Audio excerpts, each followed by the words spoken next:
देखिए हम आप लोगों को क्या बताएंगे आज। हम क्लास ट्वेल्थ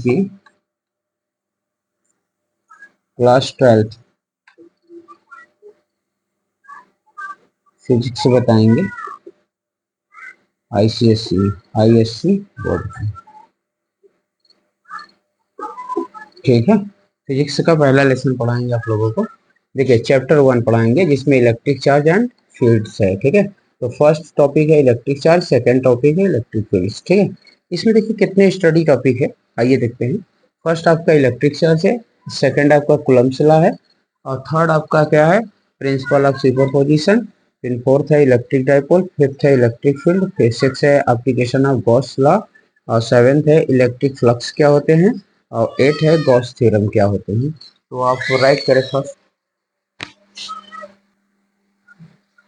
आइए देखते हैं फर्स्ट टॉपिक क्या है, इलेक्ट्रिक चार्ज। इलेक्ट्रिक चार्ज होता क्या है, तो इसका देखें there are two kinds of electric charge. First होता है पॉजिटिव चार्ज, सेकंड क्या होता है, नेगेटिव चार्ज। ठीक है, देखिए इलेक्ट्रिक चार्ज देखिए डिटेक्ट कैसे किया गया था।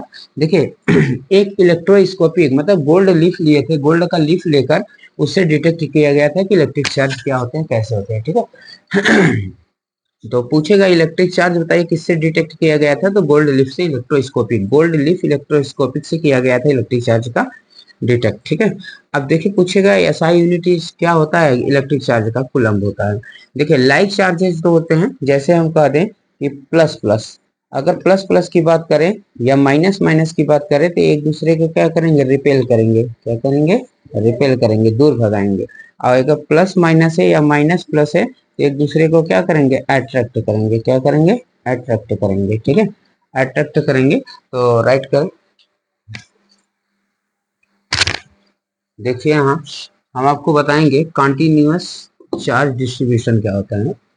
Continuous charge distribution three types के होते हैं। फर्स्ट आपका लीनियर डिस्ट्रीब्यूशन होता है, ठीक है, इसको लैम्डा शो करते हैं। सेकंड आपका सरफेस डिस्ट्रीब्यूशन होता है, इसको सिग्मा से शो करते हैं। और थर्ड आपका वॉल्यूम डिस्ट्रीब्यूशन होता है, इसको रो से शो करते हैं। ठीक, अब देखिए बताएंगे आपको क्वांटाइजेशन ऑफ चार्ज क्या होता है। क्वांटाइजेशन ऑफ चार्ज का मतलब होता है कि कोई भी इलेक्ट्रिक चार्ज को हमेशा इंटीग्रल में होना चाहिए। इंटीग्रल का मतलब होता है 1 electron, 2 electron, 3 electron, 4 electron, 5 electron. इस तरह से अगर नंबर में रहेगा, होल नंबर में, तो समझिए उसे इंटीग्रल कहते हैं। ठीक है, तो एक तरह electric charge is always an integral multiple होना चाहिए। मल्टीपल माने वही इंक्रीज करता जाए of e. It is known as quantization of charge. इसको क्या कहेंगे, क्वांटाइजेशन ऑफ चार्ज। अब Q इज इक्वल टू देखो प्लस में भी हो सकता है और माइनस में भी हो सकता है। इलेक्ट्रॉन डोनेट करेगा तो पॉजिटिव, इलेक्ट्रॉन एक्सेप्ट करेगा तो नेगेटिव। देखिए यहाँ पर, तो यहाँ पर Q is equal to plus minus n into e होता है फार्मूला। ठीक है, हियर अगर हम कहेंगे हियर के Q क्या है, इलेक्ट्रिक चार्ज, यूनिट क्या है, कूलम्ब है। एन क्या है, नंबर ऑफ इलेक्ट्रॉन्स। ई क्या होता है, 1.6 इंटू 10⁻90 कूलम्ब होता है। अब हम बताएं कंजर्वेशन ऑफ चार्ज क्या होता है। कंजर्वेशन चार्ज क्या होते हैं कि कोई भी चार्ज को ना तो हम क्रिएट कर सकते हैं और ना ही तो डिस्ट्रॉय कर सकते हैं। राइट करें, आइए देखते हैं। देखिए हम आपको सेकंड टॉपिक बताएंगे कूलम्ब्स लॉ क्या होता है। ठीक है, देखिए कूलम्ब्स फोर्स हम पहले बताएंगे। कल्पना करिए कि यहाँ पे दो पॉइंट चार्ज है, Q1 और Q2 है। इनके बीच का डिस्टेंस कितना है, R है, और इस पर फोर्स F लग रहा है। तो force between two charge particles, इसके लिए फार्मूला आता है F is equal to K Q1 Q2 upon R square होता है। वेयर F क्या है, फोर्स है। टू पॉइंट्स के बीच जो फोर्स लग रहे हैं, फोर्स का यूनिट क्या है, न्यूटन। K क्या है, कांस्टेंट है। और Q1 Q2 क्या है, इलेक्ट्रिक चार्ज है। और R क्या है, distance between two point charge है। राइट करें, आइए देखते हैं। देखिए के की वैल्यू क्या होती है, 1/4πε0 होता है। ठीक है, और इसकी वैल्यू ये होती है 9 × 10⁹ न्यूटन मीटर स्क्वायर प्रति कूलम्ब स्क्वायर। अगर एफ की वैल्यू है तो के की वैल्यू अगर हम पुट कर देंगे यहाँ पर 1/4πε0 Q1 Q2 upon R square होगा, या और एफ इज इक्वल टू इतने की वैल्यू हम ये रख सकते हैं 9 × 10⁹ Q1 Q2 upon R square हो जाएगा, इतना की वैल्यू न्यूटन में हो जाएगी। इसकी यूनिट क्या होगी, newton. Where epsilon is called permittivity of free space. Free space की परमिटिविटी क्या होती है, एप्सिलॉन। एप्सिलॉन नॉट की वैल्यू क्या होती है, 8.85 इंटू 10⁻12 कूलम्ब स्क्वायर प्रति न्यूटन मीटर स्क्वायर। ओके,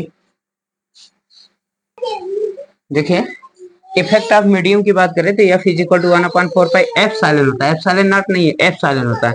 और K Q1 Q2 upon R square होता है। वेयर K क्या है, डाइलेक्ट्रिक कांस्टेंट होता है। अब Coulomb's law in vector form में कहें बात, तो वेक्टर फॉर्म में देखिए कूलम्ब्स लॉ की वैल्यू क्या होता है, F vector is equal to 1/4 epsilon naught Q1 Q2।